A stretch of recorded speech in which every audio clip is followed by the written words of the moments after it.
what's up, guys? One of my best videos that I've ever shared, the most views or whatever you want to call it, one of the best ones that I've got is on how to handle an eBay item not as described case. And while there isn't one true way that a customer service rep will tell you is the correct way, there is ways that increase your likelihood of at least getting something back in your favor. And ultimately, the best way to handle them is to preemptively beat them by just becoming a top seller and offering free returns and seller paid returns, that is, and free shipping on all the items. And then you can control the refund amount, which basically allows you to kind of dock those bad buyers, right? It allows you to dock them and take something from them on the refund.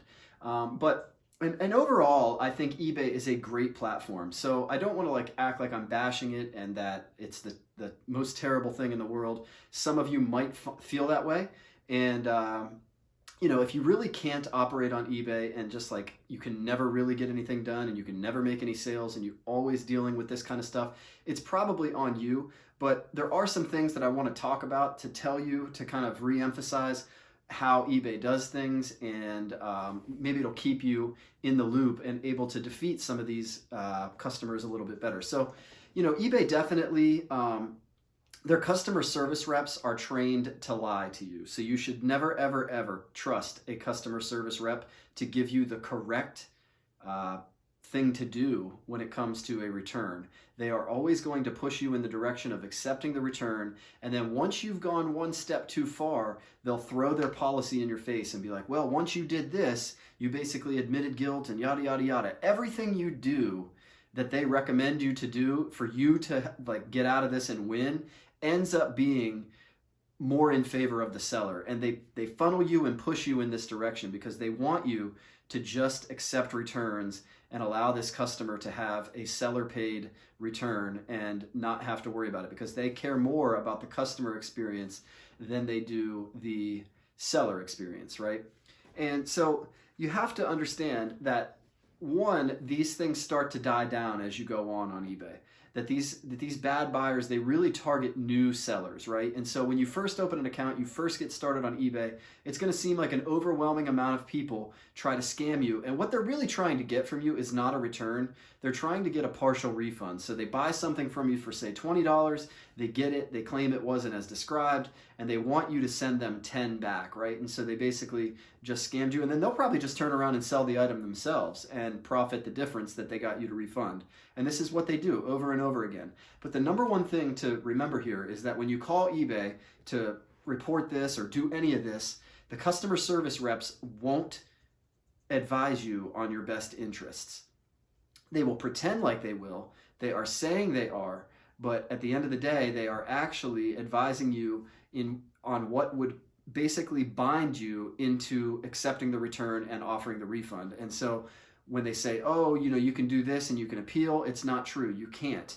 Once you've accepted and done everything, you're done. You can't appeal. You can't do any of that. The only thing you can do is report the buyer for returning something that wasn't as described, or they returned something in a different condition than you received it, and you can report that and go about doing that. But it's really going to fall on deaf ears to eBay, because once you accepted, they basically got you, right? And the best thing you can do there to prove to eBay that you are legitimate and that you aren't lying about the fact that this happened is file a ic3.gov complaint. And then sometimes eBay will actually really feel like you mean business, but that doesn't always work either. So it's tough waters to navigate. It's tough to figure out. There's no true answer.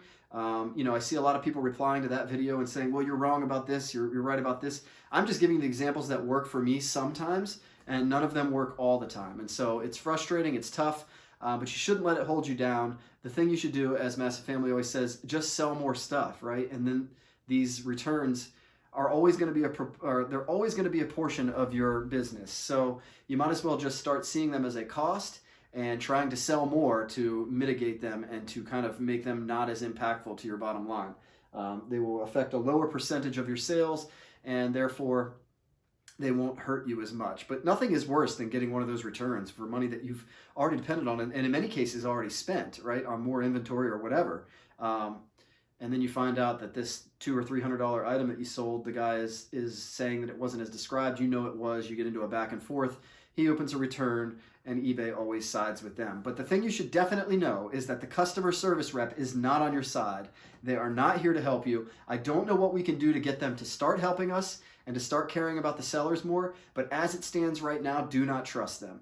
Do not trust the customer service reps on eBay one bit.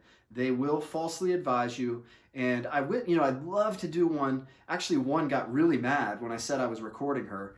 And it was funny because I was so angry. I was so fired up when they started the conversation when I called in, or maybe it was a callback. I can't remember. But the very first thing they say to you is, "This call will be recorded for quality control purposes." And I just yelled at the CS, "Same.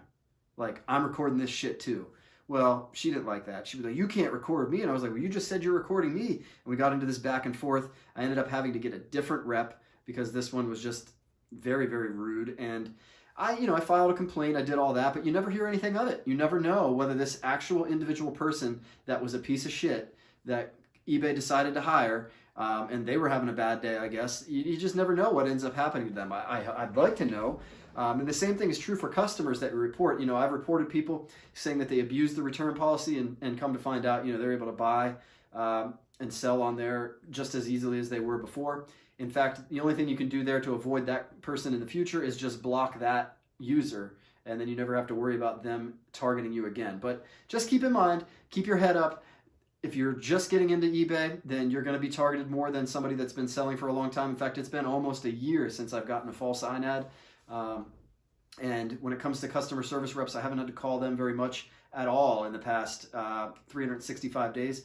And it's been great. And so I'd like to not deal with them because a lot of them do lie and a lot of them will mislead you. And that's the takeaway from this video, is that the eBay customer service reps are not on your side.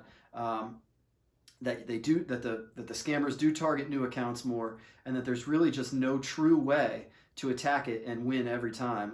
It's going to be a case-by-case basis, but document everything you send and file the IC3 Gov complaint officially, and at least outside of eBay you can get the person for fraud on top of that. But hopefully this video was helpful to you. Hopefully it made you realize that that you're not going crazy, that there is a lot of returns on eBay, that eBay does always side with the customer, not the seller on these, and that in fact the customer service reps will mislead you on purpose and lie to you on purpose because they are trained to do so, because they are trying to get the sellers to comply with a return and let buyers just be able to do whatever they want when it comes to returns. And that's why their top-rated policy is based around offering free shipping and seller-paid returns, because they want everyone to be incentivized to do that. And the incentive is you control the return, or the refund amount, rather, and you can dock them a restocking fee or whatever you feel fit based on what they did. If something lost value or it's damaged or opened or any of the above,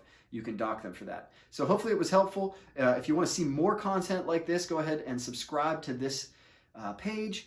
If you liked the video, go ahead and like it. Comment your worst eBay stories, but in the meantime, keep on flipping.